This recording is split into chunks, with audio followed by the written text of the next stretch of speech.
100 নফল হজ, 100 ঘোড়া দান ও 100 গোলাম আজাদের সওয়াব লাভের আমল। সুবহানাল্লাহ। আল্লাহ পুত পবিত্র।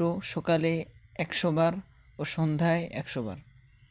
ফজিলত: 100 নফল হজ্জের সওয়াব হবে। আলহামদুলিল্লাহ, সকল প্রশংসা আল্লাহর। সকালে 100 বার ও সন্ধ্যায় 100 বার।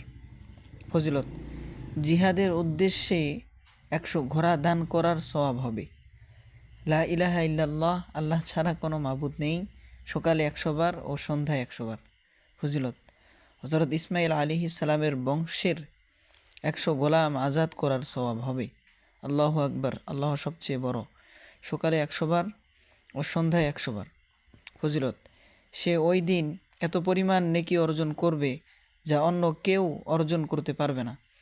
তবে যে তার মতো এই আমল বা এর চেয়েও বেশি আমল করবে।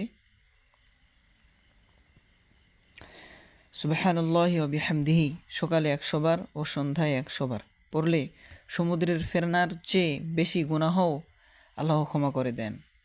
বিশেষ দ্রষ্টব্য: উক্ত হাদিসের মধ্যে সকাল দ্বারা উদ্দেশ্য ফজরের সময় হওয়ার পর থেকে ঠিক দুপুরের পূর্ব পর্যন্ত, আর সন্ধ্যা দ্বারা উদ্দেশ্য দুপুরের পর থেকে নিয়ে মধ্যরাত পর্যন্ত।